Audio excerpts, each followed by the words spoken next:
Hello again, and welcome back to our continuing video series on a 326 that is proving to have some surprises up her sleeves.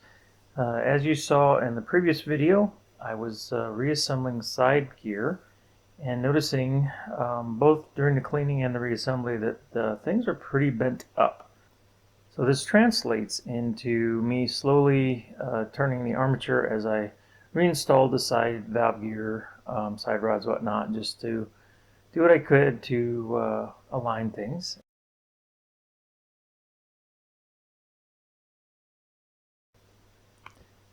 I just want to reiterate that it's a good idea to put a little bit, a very small amount of lightweight grease on side rods when you're reassembling them. There is friction there, and things do wear out, obviously.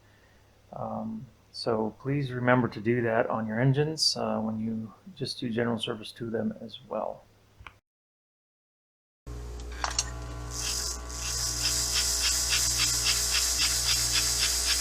Using your ears is as valuable when you're servicing an old flyer as are your hands and your eyes. So you hear the uneven progress of the chuck unit, and notice the wheels kind of not being in a smooth rotation. This is a sign that there's something binding up. Now, because you've already heard me talk so much about the side valve gear, that's where I went to first. It's not the only place there can be binding, but probably, I might even go as far to say 99% of the time, this is where the binding is going to be happening. So I guess I would say, it's where you want to start. And this is one of the reasons I wanted to put this video out, is to just demonstrate how one person did some evaluation of this side valve gear.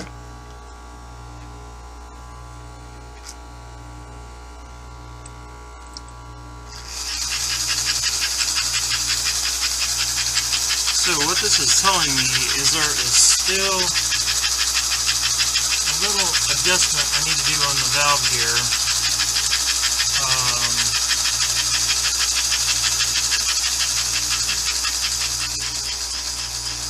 I couldn't feel it when I spun the armature, but this is the fact that it's doing this pulsing tells me it's still binding up a little bit.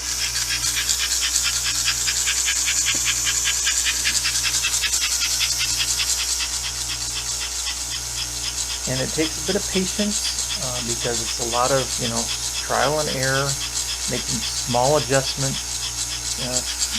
trying it again. Does the engine run any better? Does it run any worse? If not, if there's no improvement, okay, let's keep messing around with things. Let's try to figure it out. Because we know that this engine was put together well. We know that it ran well for probably many, many years. So chances are good it's going to be reasonable and somewhat simple to figure out, okay, what's it going to take to get it back to that point again.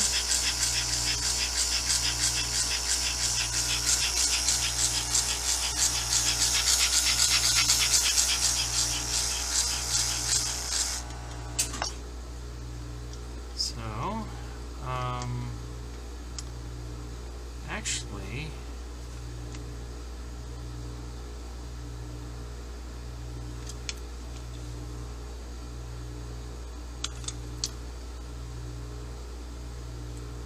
I think maybe the binding is on the main rod because it looks just a little bit bent. I did not see that earlier.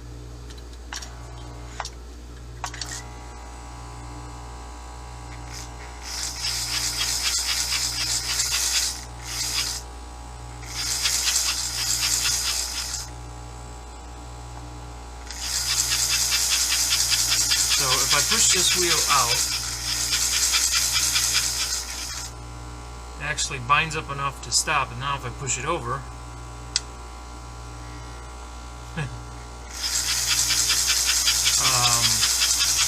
okay.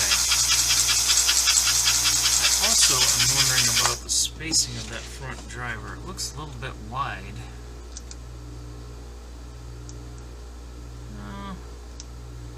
It's okay. It's not too wide. All right.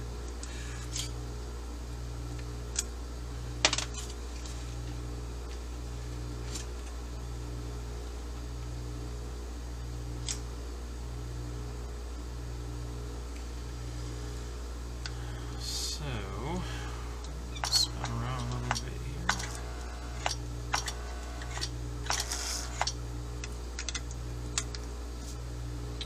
Take this guy back off so I can spin the armature.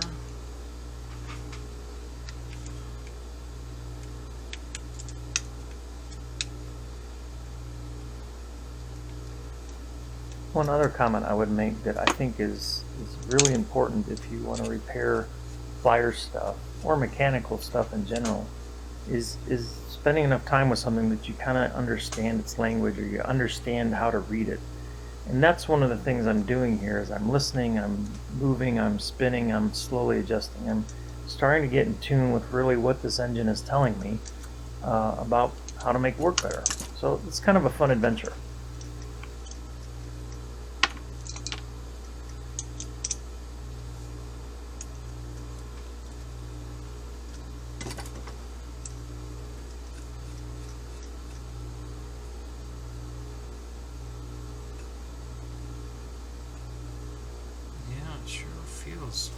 Earlier you saw me question the gauge of the front drivers and noticed that they appeared to be a little bit out of gauge, and so I pulled something out of that drawer and stuck it between the wheels.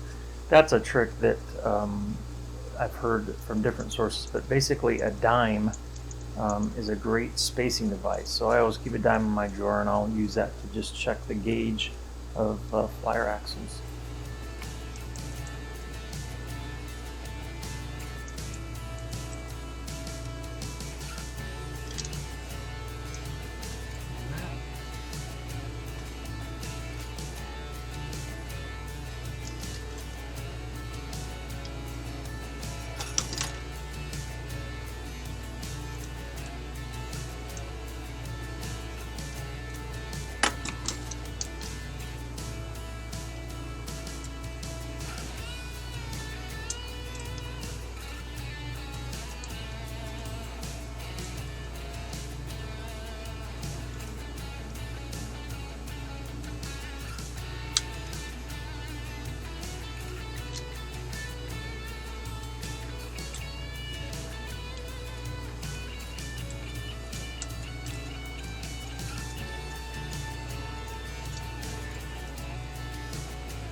Did you catch that comment and that sound, again using our ears, that buzz?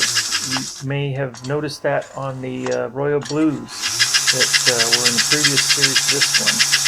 When you hear that buzz, that means an engine is moving as fast as it can, and everything's free, and it's doing what it's created to do. So that's a good sound. That's a happy engine.